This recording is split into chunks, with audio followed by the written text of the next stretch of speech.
예, 오늘은 그야말로 성경에서 가장 핵심 중에 핵심에 해당하는 믿음으로 하나님 앞에 의롭다고 인정받는 그 방법을 소개하고 있는 내용입니다. 이것이 인간에게 있어서는 첫째로 제일 중요한 것이죠. 뭐 이것만이 전부가 아니지만 첫 출발이죠. 우리가 인생을 살아가려고 하면 제일 중요한 거는 출생이잖아요. 태어나야 뭐 살아가지. 그러니까 어떻게 태어날 수 있는가? 그렇죠? 네. 여기서는 주제는 태어남, 중생은 아니지만 중생과 같은 또 이 무게로 우리에게 와닿는 첫 번째, 제일 중요한 것은 무엇인가? 그것은 온 우주 만물의 창조주이신 거룩하시고 의로우신 하나님 앞에 우리 모두가 유대인이든 이방인이든 이 땅에 살았고 또 살고 있는 모든 사람들이 다 하나님 앞에 죄인이라고 하는 것을 로마서 1장 18절서부터 3장 20절까지에 걸쳐서 아주 치밀하게 논증하였고 증언하여서 확정이 되었습니다. 더 이상 이제 어디로 빠져나갈 길은 없죠. 그래서 하나님의 이제 심판의 대상이 됐고 하나님의 진노의 대상이 된 이 딱한 처지에 있는 인간들을 하나님께서 그냥 놔두지 아니하시고 하나님의 계획에 따라 새로운 길을 하나 여셨는데 그것은 무엇인가? 율법과 상관없이, 율법 없이. 과거에는 율법 속에 하나님의 의가 들어져 있었죠. 율법의 의라 그랬어요. 그것을 율법의 의. 그런데 그 율법의 의를 인간으로서는 그 누구도 다 지킬 수가 없기 때문에 하나님께서는 실패한 인간들 또 실패할 수밖에 없는 인간들에게 새로운 길을 열어주셨다. 그것이 율법과 상관없는 새로운 하나님의 의를 제시하셨고 그것이 드디어 나타났다. 언제? 지금이죠. 지금. 그래서 로마서 3장 21절로 가시면 이렇게 나와 있습니다. 로마서 3장 21절 그러나 율법과 예언서들로 증거된 하나님의 의가 이제 율법을 수반하지 않은 채 명백하게 드러나느니라. 자, 여기서 이제 좀 짚고 넘어갈 것은 영어 문장을 보면은 그러나 이제 이렇게 붙어 있어요. 이게 이거를 좀 띄었으면 약간 뉘앙스가 좀 강조점이 떨어지기 때문에 이 두 개가 하나의 강조예요. 역전이에요. 그러나 이제 과거의 모든 상황은 암울한 상황인데 그러나 이제 뭔가 새로운 빛이 열리게 됐죠. 자, 그래서 그러나 이제 율법과 예언서들로 증거된 하나님의 의가 하나님의 의인데 이것도 이제 우리말로는 좀 뉘앙스가 좀 제가 볼 때는 뒤로 밀려 있어요. 사실은 영어 성경으로 보면은 하나님의 의가 그러나 이제 하나님의 의가 율법을 수반하지 않은 채 뭐 조금 의역을 했습니다. 율법 없이 뭐 이렇게 해도 되고요. without이니까 율법을 수반하지 않은 채 명백하게 드러나느니라. 그리고서 이제 뒤에 그런데 이것은 율법과 예언서들로 증거되어 있다. 이렇게 해서 순서가 되어 있는데 제가 뭐 우리말로 순서를 문제를 삼는다거나 번역의 문제를 삼는 건 아니고 영어 순서대로 하면 더 우리에게 확실하게 더 들어온다는 거죠. 그러니까 여기서 강조하고 있는 것은 무엇이냐? 그러나 이제는 여기서 구체적으로 얘기하면 신약 시대죠. 구약이 아니고 이제 구약이 아니고 예수님이 오셨으니까 그렇죠. 예수님이 오셨기 때문에 그러나 이제 이 시대에는 지금 우리가 살고 있는 이 시대 또 예수님이 오신 이 시대 이제 자 주제는 역시 여전히 하나님의 의입니다. 하나님의 의가 근데 어떤 의냐 이번에는 율법을 수반하지 않은 채 율법을 수반하는 하나님의 의가 아니고 과거처럼 구약처럼 신약은 율법을 수반하지 않은 채 명백하게 드러나느니라. 이것도 지금 뉘앙스로서는 지금 드러난다고 하는 객관적인 사실만 얘기할 뿐만 아니라 드러났다. 지금 드러나 있다. 예수님 와 계시잖아요. 그렇죠? 이미 이루어졌잖아요. 십자가에서 죽으시고 모든 게 다 완성이 되어 있죠. 자, 그래서 그런 뉘앙스를 조금 더 살렸으면 좋겠어요. 그래서 이거는 번역의 문제를 삼는 게 아니라 영어 순서대로 하면 더 우리에게 강조점을 자, 과거에 하나님 앞에서는 하나님 앞에 의롭다고 할 수 있는 방법은 딱 하나뿐이죠. 그건 율법을 다 지켜야 되는 거예요. 아무도 못 지켰어요. 이방인들도 마음에 기록된 율법인 양심대로 산 사람이 아무도 없어요. 그래서 결국은 하나님 앞에 모두가 죄인으로 드러났어요. 명백하게. 하나님께서 법적으로 죄인으로 이제 선언을 하셨는데, 그런데 하나님께서 의롭게 될 수 있는, 의롭다고 인정받을 수 있는 길을 하나 열어놓으셨는데, 그것은 뭐냐? 율법을 수반하지 않은 채. 그래서 오늘 나누어드린 교재에 보면 순서에 그렇게 되어 있죠. 처음에 뭐라고 되어 있냐? 하나님의 의, 이게 예수님이라 했는데 고린도전서 1장 30절에 보면은 예수 그리스도께서는 우리에게 의가 되셨다 이렇게 써 있고요. 로마서 10장에서도 하나님의 의는 예수 그리스도 자신이십니다. 자, 그래서 하나님의 생명도 예수님이 생명이죠. 그 요한일서에 보면은 아들이 있는 자에게는 생명이 있고 그렇게 얘기했잖아요. 아들이 곧 생명이기 때문에 여기서도 아들이신 예수님이 곧 하나님의 의이신데요. 첫째는 거기 그 요점이 6가지가 있습니다. 첫째는 율법을 수반하지 않은 채, 두 번째는 예수님 안에서 드러나 있다. 이게 이제 숨겨져 있는 게 아니라 바깥으로 완전히 manifest 드러나 있다, 나타나 있다. 그렇죠? 세 번째는 자 여기서 중요합니다. 이제 구약 성경의 증거됨. 자 구약 성경에 이미 하나님께서 계획하고 다 증거되어 있는 내용이지 느닷없이 무계획하게 즉흥적으로 나온 게 아니라는 것이죠. 그래서 이 구약 성경에 증거되는 것이 4장에서 증명이 되죠. 4장에서 아브라함의 예를 들고 다윗의 예를 들면서 그렇죠. 구약 성경에도 아브라함은 율법 없이 살았던 구약 사람이죠.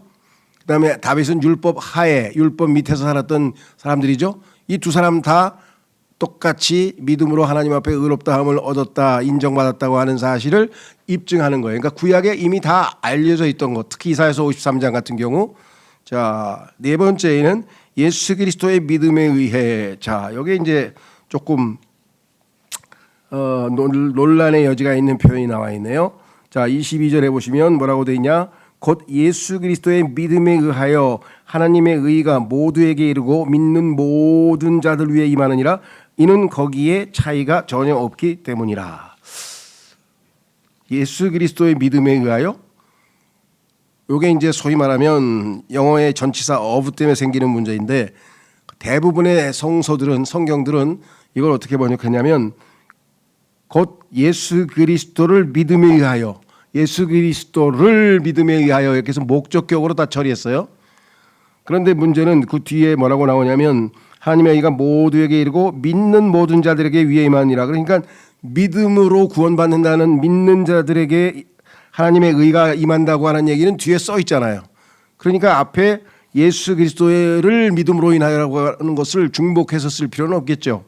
그래서 이것은 예수 그리스도의 믿음에 의하여, 이게 맞는 말씀인데, 이 믿음이라는 것이 그러면 예수님이 누구를 믿는 거냐? 일차적으로 하나님을 믿는 거겠죠. 하나님께서 세우신 계획이 반드시 성취된다고 하는 것을 믿었기 때문에 예수님께서 신실하게 자신을 십자가에서 내어드린 것이겠죠.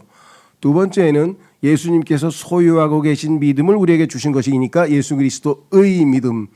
그래서 킹제임스 성경에서 이게 of라고 되어 있고, 이 예수 그리스도의 믿음, 또는 어떤 성경은 믿음이라고 하는 표현을 예수 그리스도의 신실하심 이렇게 표현하는 부분도 있어요. 그러나 어쨌거나 중요한 거는 여기를 예수 그리스도를 믿음으로 할 필요는 없다. 왜냐하면 뒤에 믿는 모든 자에게라고 하는 표현이 바로 다음에 나오기 때문에. 자, 그래서 이거는 논란이 많은 부분이에요. 두 가지 방식으로 해석이 된다고 말씀을 드렸어요. 자, 그다음에 여기 네 번째는 다섯 번째 죄송합니다. 다섯 번째는 믿는 모든 자들에게 그랬습니다. 자, 여기 참 전치사 두 가지가 우리에게 초점을 좀 맞춰야 되겠는데, 모두에게 이르고, 자 22절에 보면은 둘째 줄에 보면은 모두에게 이르란다 그랬죠. 모두에게 이르렀는데 그 다음 보세요. 믿는 모든 자를 위에 임하느니라. 모두에게 이르렀지만 모두가 믿은 건 아니죠. 그래서 믿는 자들 위에만 임합니다. 요거 아주 뉘앙스를 잘 잡으셔야 돼요. unto하고 upon인데 모두에게 이르렀다는 얘기는 모두가 다 구원받았다는 뜻이 아니고 모두에게 구원의 기회가 주어진 거죠. 모두에게 이르렀어요. 그런데 단서는 뭐예요? 이 기회를 포착할 수 있는 유일한 방법은 믿는 거죠. 그래서 믿는 모든, 그죠? 믿는 모든 자들 위에. 그래서 에게와 위에의 차이는 뭐냐? 에게는 모든 사람, 이 땅에 있는 모든 죄인들에게 해당되는 얘기고, 뒤에 나와 있는 모든은 단서가 붙어 있죠. 믿는 모든 사람. 그렇죠. 자, 이거 한번 디도서로 가서 또 한번 확인을 해보고 넘어가겠습니다. 하나님께서 얼마나 정밀하냐면 모두에게 이르렀어요. 사실은 그렇죠. 그런데 모두가 다 구원을 받는 건 아니에요. 믿는 모든 사람 위에만 하나님의 의가 위에 임하는 거죠. 자, 디도서에 보시면 이렇게 써 있습니다. 성경에 여러 군데가 있는데 여기서 한 구절만 좀 확인해보고 가보겠습니다. 자, 디도서 2장에 보시면 이렇게 써 있죠. 디도서 2장 11절.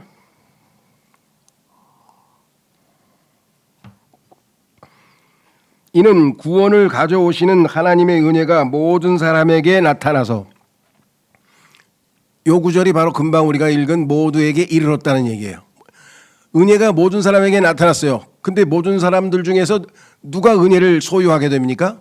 믿는 모두만, 믿는 사람 모두만 은혜를 소유하게 되는 것이죠. 이해가 되시겠죠? 예, 그러니까 모두에게 기회는 주어졌는데 믿는 사람들에게만 하나님의 의가 그 위에 머무르게 된다. 다시 로마 3장으로 오셔서 아주 중요한 차이입니다. 에게와 위에 두 가지가 구분되죠. 그 다음에 맨 마지막 그 부분에는 거기에는 차이가 없느니라. 유대인, 이방인 차이 없고요. 뭐 자유인, 노예 차이 없고요. 국적 차이 없고요. 성별 차이 없고요. 그 어떠한 것도 상관없이 모든 인간이라면 다 해당이 된다 그랬습니다. 어마어마한 선언이죠. 예, 모든 믿는 자 위에 하나님의 의가 머무른다 그랬으니까 믿기만 하면 하나님의 의를 우리가 쟁취할 수 있는 놀라운 방법이 여기에 기록되어져 있습니다. 자, 23절. 이는 모든 사람이 죄를 지었기 때문에, 여기서 차이가 없다는 얘기는 바로 이 얘기죠. 모든 사람, 차이 없이, 구별 없이 모든 인간은 다, 남자든 여자든 어린아이든 어른이든 미국 사람이든 한국 사람이든 차이가 없이 모든 사람이 다 죄를 지었기 때문에 하나님의 영광에 이르지 못하다가, 하나는 과거 시죠.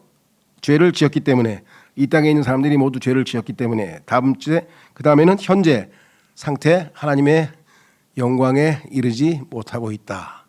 하나님의 임재 안으로 들어갈 수 없다. 하나님과 분리되어 있다. 이런 뜻이겠죠. 자, 그런데 24절에 그리스도 예수 안에 있는 구속을 통하여 그분의 은혜로 값없이 정당함을 입증받았느니라. 자, 23절에 아까 봤던 것처럼 24절 지금 교재로 가보시면 첫 번째 구속입니다. 구속. 중요한 성경의 핵심 단어죠. 자, 그리스도 예수 안에 있는 구속을 통하여, 두 번째로 그분의 은혜로, 세 번째로 값없이. 자, 요 세 단어가 우리에게 아주 중요한 것인데요. 첫 번째는 구속이라는 단어는 좀 어려운 단어죠. 아마 이 기독교인이 아닌 사람들은 이 용어를 이해를 못하겠죠. 한문이 달라요. 예를 들면 구속영장을 청구했다. 뭐 요즘에 뭐 누구를 구속시켰다 할 때 그 구속은 전혀 이것과는 다른 것이죠. 그것은 이제 감옥에다가 이제 억압해서 구속신다는 얘기고요. 여기서의 구속은 뭐냐면 되사온다는 거, 다시 사온다. 값을 치르고 다시 사온다. 예를 들면 노예를, 그죠? 값을 치르고 그 노예 상태로부터 해방시켜서 데리고 온다. 그죠? 인질을, 값을 치르고 인질을 되찾아온다. 그렇죠. 그래서 이것이, 이 단어가 이집트에서 노예 상태에 있던 그 이스라엘 백성들을 하나님께서 출애굽시켜서 해방시켰잖아요. 그게 바로 구속입니다. 구속. 그러니까 구속은 노예 상태로부터 소위 말하면 해방되었다라고 하는 핵심 의미를 갖고 있죠. 그래서 나중에 또 자주 나오는 용어니까 성경의 구원론에 있어서의 핵심 단어가 바로 이 구속입니다. 우리가 마귀에게 노예로 지금 팔려 있는 상태인데 값을 치르고 예수님께서 사오셨다, 이렇게 돼 있죠. 자, 첫 번째 구속을, 그다음에 두 번째는 은혜로. 은혜라고 하는 것은 행위와 반대되는 거죠. 노력에 의해서가 아니라 거저. 은혜로라고 하는 얘기는 자격이 없는 자에게 베푸시는 하나님의 호의, 자격이 있는 자가 아니라 자격이 없는 자에게 하나님께서 베푸시는 호의가 바로 은혜입니다. 은혜로, 그다음에 세 번째, 값없이, 아무런 대가를 치르지 않고 무료로 값없이. 자, 그래서 구원의 속성이 여기 세 가지가 명확하게 나와 있습니다. 우리를 죄의 속박으로부터, 사탄에게 묶여 있는 노예 상태로부터 구출시켜서 해방시키셨다. 어떻게? 자격이 없는데도 불구하고 은혜로, 그리고 전혀 대가를 치르지 않고 했습니다. 자, 여기 이제 뒷부분에 정당함을 입증받았느니라. 그래서 요거 지금 이제 소위 말하면 우리가 justified라고 하는 단어를, 이 righteousness라고 하는 단어가 의롭다, 의라는 단어이기 때문에 just라고 하는 영어 단어를 이렇게 다른 단어로 좀 구분해서 쓰다 보니까 이 정당함을 입증받았다고 우리가 일상적으로 잘 안 쓰는 용어가 지금 나와 있는데, 아마 뉘앙스는 그렇습니다. 아마 교회를 우리가 고칠 것 같아요. 지금은 은혜로 값없이 의롭다고, 자, 선언되었느니라, 입증되었느니라, 또는 인정받았느니라, 세 가지 의미가 다 있어요. 근데 성경에 보면은 선언되었다가 제일 그 성경적 의미예요. 왜냐하면 뒤에 보면 하나님께서 자기 신의 의를 선언하였다, 선언하였다, 선언하였다 이렇게 반복돼서 나오죠. 그러니까 법적 용어예요. 재판장이 너는 죄가 없다, 너는 의롭다고 선언을 해버린 거예요. 그럼 더 이상 이제 이거는 더 고칠 수가 없는 거잖아요. 그렇죠? 자, 그래서 그 뉘앙스를 좀 이해를 하시면 좋겠습니다. 자, 그래서 24절에 있어서 핵심적인 의미를 우리가 좀 살펴봤고요. 자, 그 다음에 25절, 하나님께서 그리스도를 그분의 피의 믿음을 통하여 화해 제물이 되도록 세우셨으니 하나님의 인내하심을 통해 과거에 있던 죄들의 사면으로 인하여 그분의 의를 선언하려 하심이라. 여기 선언이라는 표현이 나와 있죠. 법정에서 선언하죠. 유죄, 무죄 하고 이렇게 선언하는 그 선언의 행위가 법적 행위라는 것, 칭의라고 하는 교리는 법적인 행위라고 하는 사실을 꼭 기억을 하시고요. 자, 그다음에 여기 이제 중요한 거는 뭐냐? 첫째, 하나님께서 하신 주도권을 잡고, 그다음에 그리스도를 화해 제물이 되도록 세우셨다. 근데 그게 방법이 뭐냐? 그분의 피의 믿음을 통하여 이렇게 돼 있어요. 그래서 이것도 이제 피의 믿음이라고 하는 것은 뉘앙스는 피를 믿음으로 인하여 이런 뜻이겠죠. 통하여. 그래서 이제 번역에서는 약간은 의미를 더 쉽게 전달하려면은 그분의 피를 믿음을 통하여, 그래서 faith in이라고 이렇게 나와 있는데, 이것도 조금 의미가 안 통하는 건 아닌데 그렇게 해야 좀 자연스러울지 않을까 싶어요. 우리가 예수 그리스도의 피를 믿음을 통하여, 그다음에 이제 화해 제물이 되도록 세우셨으니, 이게 이제 중요하네요. 세우셨다 또는 제시하셨다 그랬는데, 화해 제물이라고 하는 게 무엇이냐? 이 propitiation이라고 하는 영어 단어가 좀 어려운 단어인데, 우리가 보면 성경에서 구원에 해당하는 용어 가운데 화해가 있어요. 그러니까 하나님과 우리 사이가, 우리가 죄로 말미암아 우리가 관계가 나빠졌죠. 그러니까 서로 좋지 않은 사이입니다. 서로 좋지 않은 관계에 있는 사람을 중재자가 양쪽을 잘 중재해서 화해시키는 거잖아요. 그죠? 그러니까 예수님께서 그 역할을 하셨다 이거예요. 화해 제물이란 뜻은. 그런데 성경에 보면 화해라고 하는 단어는 둘 사이가 안 좋은 상태에서 좋은 상태로 바꾸어지는 것을 화해라 그러죠.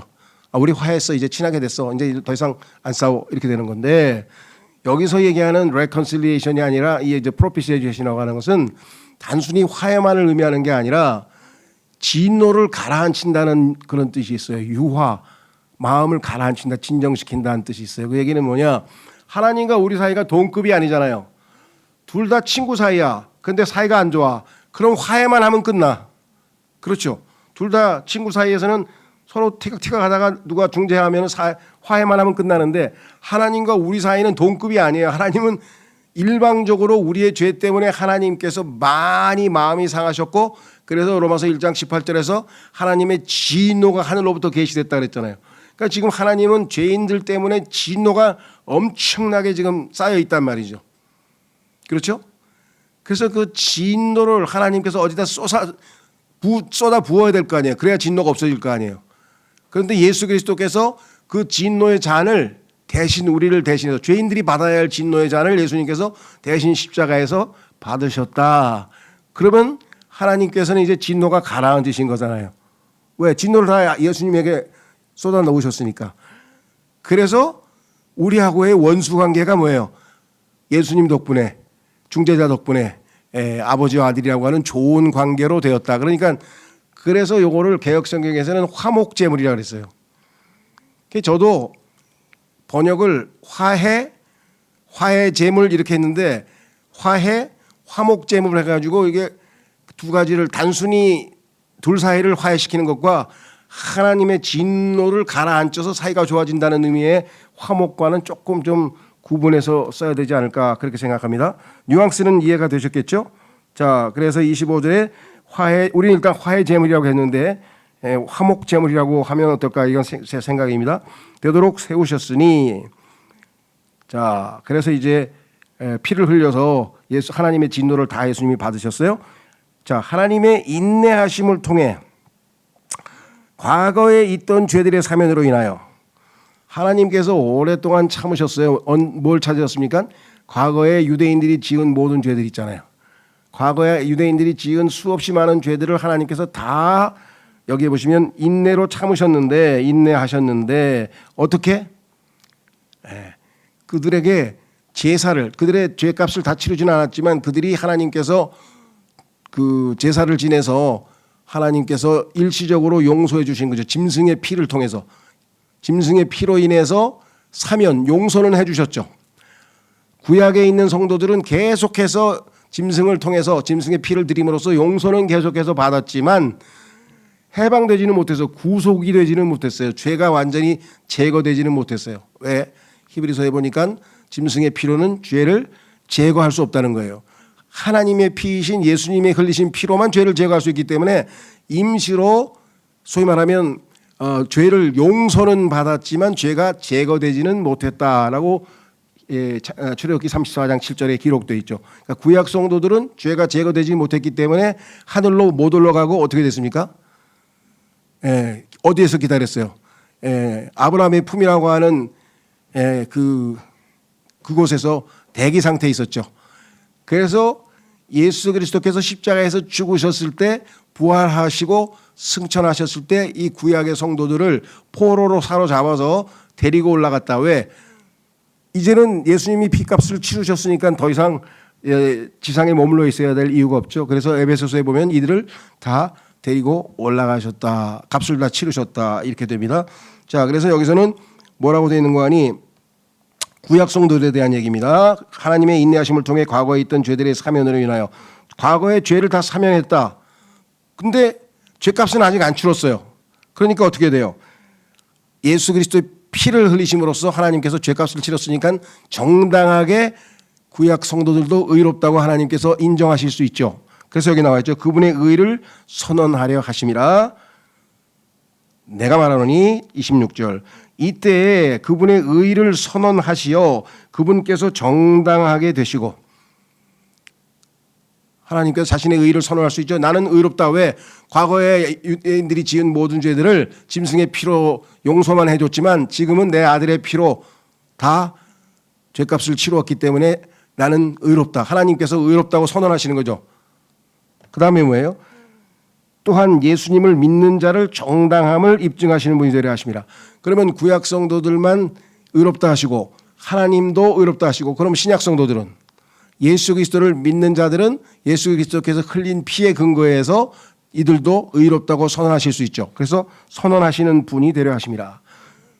그 구약 성도도 의롭다고 선언하셔도 하나님은 의로우시고, 신약 성도도 하나님께서 의롭다고 선언하셔야만 하나님은 의롭게 되시는 거죠. 왜? 예수님께서 피값을 다 청산하셨으니까 더 이상 심판할 대상이 없잖아요. 이해가 되셨어요? 하나님께서 어떻게 자신의 의를 만천하에 선포하느냐? 구약 성도들은 인내하시고 오래 참으셨다가 십자가의 피로 죄값을 치르시면서 하나님이 의롭다고 인정되시는 거고, 신약 성도들은 그 예수 그리스도를 믿으면 예수님과 동일하게 죄값을 치른 것으로 인정해줘서 그들도 역시 의롭다고 인정하시는 거고. 자, 그래서 성경의 핵심 교리는 바로 칭의. 하나님은 의로우신데 죄인을, 더러운 죄인을, 죄 많은 죄인을 어떻게 의롭다고 할 것인가? 이게 하나님께서 가지고 계셨던 영원한 숙제입니다. 이게 딜레마예요. 하나님은 의로우십니다. 그런데 모든 사람이 죄인이에요. 그런데 그 죄인을 용서해 주시고 의롭다고 어떻게 해요? 아무 근거도 없이? 그럼 하나님은 불의한 하나님이 되는 거지. 의롭지도 않은 자들을 그냥 봐줘? 덮어줘? 그럴 수는 없잖아요. 그래서 하나님이 의로우시려면 죄인은 심판하셔야 되는데 그 죄인을 대신해서 하나님의 아들을 심판하셨기 때문에 하나님은 이제 의롭게 됐죠. 왜? 죄를 심판하셨으니까. 이해가 되세요? 그리고 그 예수님이 심판받았는데 그 예수님을 믿는 자들은 예수님과 동일하게 생각해서 심판을 받았기 때문에 하나님 앞에 의롭다고 인정받을 수 있게 되었다. 그래서 드디어 27절에 그렇다면 자랑할 때가 어디에 있느냐. 자랑이라고 하는 것은 나 이렇게 해서 착한 일도 많이 하고 의로운 일도 많이 했어. 그래서 하나님이 나를 구원했어. 그러면 자랑이 되는 거지만 한 개 죄밖에 지은 게 없는데 어떻게 자랑이 되느냐. 거저 은혜로 선물로 받았는데. 그래서 여기 나와 있는 것처럼 뭐라고 얘기했습니까? 자랑할 게 없다 그랬습니다. 27절에 자랑이 전혀 허용되지 아니하느니라. 왜? 무슨 법에 의해서냐? 너희가 하나님이 의롭다고 인정한 것이 무슨 법에 의해서냐? 행위들의 법에 의해서냐? 너희가 선행을 많이 해서 훌륭한 율법의 행위를 많이 해서 하나님이 의롭다고 한 게 아니지. 아니니라. 오직 믿음의 법에 의해서니라. 오직 믿음을 통해서만 하나님께서 너희를 의롭다고 인정하지 않았느냐. 28절 이게 결론입니다. 최종 결론. 그러므로 결론 내릴 때 그러죠. 그러므로 우리는 사람이 율법의 행실들이 없이 믿음으로 정당함을 입증받는다고 결론을 내리노라. 믿음으로 의롭다고 선언된다고, 의롭다고 입증된다고, 의롭다고 인정받는다고 그런 의미를 갖고 있다 그랬죠. 결론을 내리노라. 그래도 드디어 하나님의 의는 만천하에 지금 다 드러나 있어요. 그리고 누구든지 그 하나님의 의를 얻을 수 있는 방법도 여기 다 게시되어 있어요. 이 세상에 있는 죄인은 그 어떤 자라도 어떤 사람이라도 이 말씀에 근거해서 예수 그리스도를 믿을 때 하나님께서 그의 위에 하나님의 의를 위에 놓으실 수 있다 이 말이죠. 자, 그래서 우리는 아주 구원 교리의 핵심되는 칭의 교리를 여기에 나와 있는 21절서부터 28절까지 그래서 8절에서 압축해서 하나님께서 써놨어요. 너무나 간단하고 너무나 단순하고 너무나 명백했기 때문에 사람들이 이게 다야? 나는 영원히 하나님의 영원한 형벌을 받고 지옥에서 영원을 보내야 되는 그러한 처지에 놓였는데 복음을 듣고 그 예수 그리스도를 내가 믿었더니 1초도 안 돼서 나 바로 하나님께서 나를 의롭다고 선언하시고 영원한 생명을 주시고 하나님의 아들로 불러주시고 영원히 하늘나라에서 하나님과 함께 한다고? 이게 사실이지만 사람들이 믿기에는 너무나 어렵죠. 내용이 어려운 게 아니라 믿기가 어려운 거예요. 어떻게 그렇게 가능하냐 이게. 그럼 전능하신 하나님께서 그렇게 하신 거죠. 그렇죠? 그래서 복음이 너무나 단순하기 때문에 사람들은 막 심오한 사상을 원하고 막 뭐 깊이 있는 무슨 논증 막 이런 걸 원하는데 아닙니다. 너무나 쉽죠? 1장에서 2장에서 1장 18절부터 3장 20절까지 우리 뭐 하나님께서 변명의 여지가 없이 이방인도 죄인이요 유대인도 죄인이요 모든 인간이 죄인이라고 하는 것은 뭐 만천하에 다 드러나 있잖아요. 소망도 없고 영원한 형벌의 장소로 가야 되고 아무런 기쁨도 없고 의미도 없고 그냥 이렇게 딱한 처지에 있는 자들을 하나님께서 율법 없는 새로운 길을 새 길이죠. New way 새로운 길로 길을 내셔서 예수 그리스도를 보내셔서 이 모든 엄청난 일을 단숨에 단번 속죄라 그러죠. 그래서 단숨에 완성시켜 놓으셨다. 그래서 구원은 막 전기가 깜깜한데 전기불 탁 꽂는 순간에 팍 전기 들어오는 거하고 똑같아요. 구원은 그런 순간적으로 이루어지는 거예요. 자, 그래서 우리는 이제 뒷부분에 좀 보완 설명이 있습니다. 그것은 뭐냐? 이렇게 써 있죠.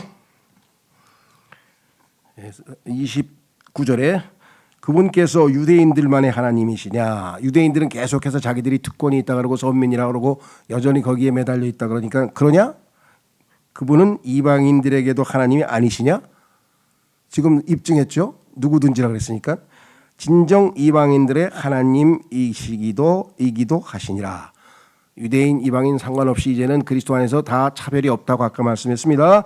30절 믿음으로 할례자의 정당함을 입증하시고 유대인들 믿음을 통하여 무할례자의 정당함도 입증하시는 분은 이방인 유일하신 하나님이시기 때문이라. 하나님께서 자신이 정하신 방식에 의해서 모든 믿는 자들에게 의롭다고 법정에서 최종 심판을 선언하시는 것이죠. 자, 이제 31절로 가셔서 그렇다면 우리가 믿음을 통하여 율법을 헛된 것으로 만드느냐. 저게 어떤 이제 유대인들이 하는 질문이겠죠. 그게 무슨 소리냐? 그러면 율법을 받은 유대인들은 있으나마나네. 왜? 율법이 아무 역할을 못했으니까. 그렇게 생각할 거 아니에요, 그렇죠? 그러면 우리는 믿음을 통하여 율법을 헛된 것으로 만드느냐? 율법은 아무짝에도 소용없잖아. 믿음으로만 구원받으니까. 아닙니다. 자, 여기 나와 있죠. 하나님께서 금하시기를 바라노라. 그런 쓸데없는 잘못된 생각을 갖는 것을 하나님께서 금해 주셨으면 좋겠다. 너는 지금 오해하고 있다. 논리적으로 보면 맞는 질문 같죠?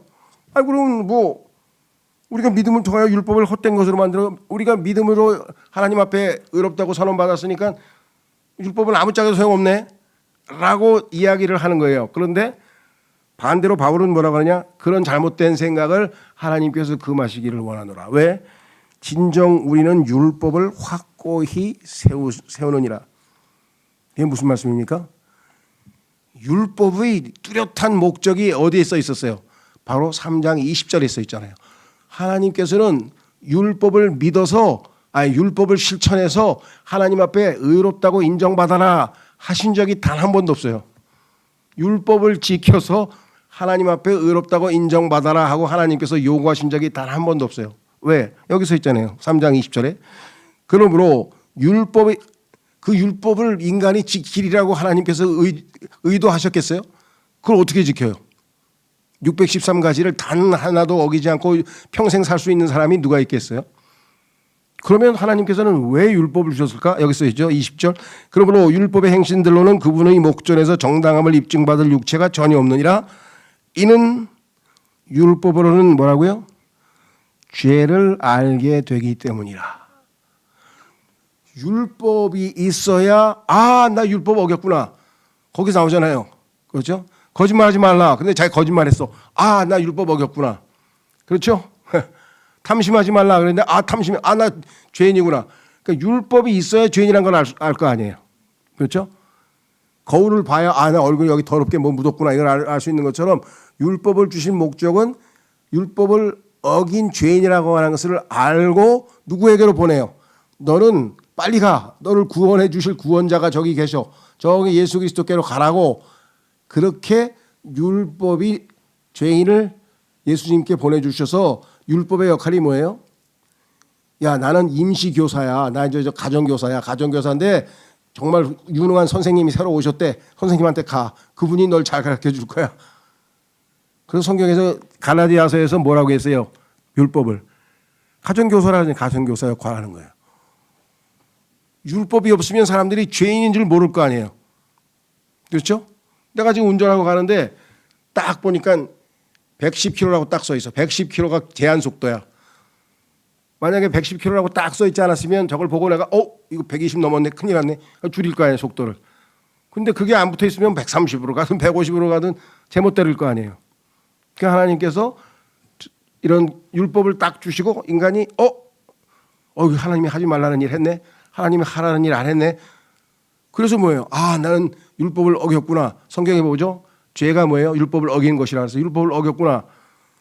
책으로 율법이 없는 이방인들은 마음에 기록된 율법인 양심을 통해서 양심을 딱 보니까 양심이 하지 말라고 그거 잘못된 거야. 양심이 하지 말라고 하는 짓을 여러 번 셀 수도 없이 많이 했다는 거죠. 그럼 뭐예요? 나는 그 양심에 비추어서 나 죄인이구나. 그러면 이방인도 유대인도 다 뭐예요? 율법과 양심이라고 하는 이 두 가지 수단을 통해서 죄를 알게 된 거잖아요. 죄인임을 알게 된 거잖아요. 그러니까 율법이 완성이 된 거지. 율법의 목적을 달성한 거 아니에요. 그 덕분에 율법 덕분에 아 내가 예수님이 필요하구나. 나를 용서해 주실 구원자를 찾아가야지 하고 예수님만 깨러 간 거 아니겠어요. 그렇죠. 이해가 되시죠? 예. 그래서 하나님은 이렇게 참 너무나 지혜로운 방식으로 인간의 모든 죄의 문제를 단숨에 해결해 버렸습니다. 단번에. 그렇죠. 여러분이 모르겠어요. 이제 여기 각 개개인마다 이제 저 간증이 좀 다르겠어요. 이제 어렸을 때부터 그냥 오랫동안 그냥 교회를 다니다 보니까 어떻게 돼서 그런 순간적인 감격이나 이런 게 없는 사람도 있지만 전혀 이질적인 생활을 하다가 예수 그리스도의 복음을 딱 듣는 순간에 아, 나 죄인이구나 하고 처음 느껴본 사람이 있을 거 아니에요. 그런 사람은 그 순간에 예수님을 믿고 그 죄에서 해방되고 죄로부터 벗어났고 영원한 심판으로부터 벗어났다는 그 안도감이 얼마나 크겠느냐 한번 생각을 해보시죠. 이해가 되시겠죠? 자, 그래서 오늘은 정말 아주 압축해서 최대한 우리가 복음의 핵심을 여기다가 쭉 풀어놨는데 여기에 나와 있는 중요한 단어들 그렇죠? 한번 정리해보고 마치겠습니다. 다음 시간에는 이제 아까 얘기했처럼 여기 나와 있는 사람들은 이제 신약 예수님이 그러나 이제 신약 예수님이 오신 이후의 사람들이고 예수님이 오시기 전의 사람들 그러면 구약 시대의 사람들은 하나님 앞에 어떻게 의롭다고 인정을 받았느냐 그 문제를 4장에서 이제 다루게 될 것입니다. 여기에 중요한 단어가 믿음이라는 단어가 10번인가 반복되고요. 그렇죠? 그다음에 여기 하나님의 의라고 하는 단어가 반복돼서 나오고요. 그렇죠? 예. 그래서 핵심 단어는 믿음, 하나님의 의, 그다음에 여기 나오는 선언, 그래서 선언한다 그랬죠? 예, 선언한다. 그다음에 유대인, 이방인 뭐 이런 표현들이 여기서 아주 반복되고 하나님께서 의를 선언하신다. 의롭다고 인정받는다. 이러한 모든 것들입니다. 자, 여기서 마지막으로 한 가지 짚고 넘어가는데 그 어디입니까? 모르겠어요. 내가 대침이나 다른 데는 잘 모르겠는데 그러니까 기소선에서는 그 죄사함의 비밀인가?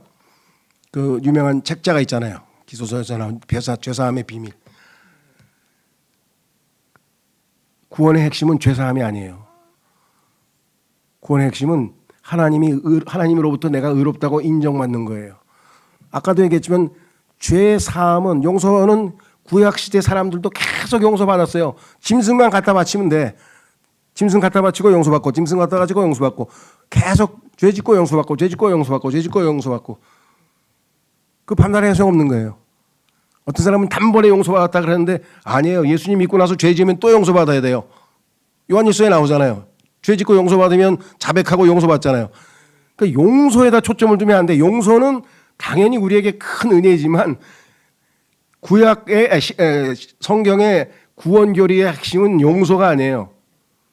그래서 그 우리 교회에서 나온 소책자 잘 한번 읽어보세요. 책 제목이 구원은 죄사함 그 이상입니다. 그보다 더 넘어가야 됩니다. 뭐 용서만 받는 게 아니라 하나님께서 나를 죄가 없다고 인정해 버리시는 거예요.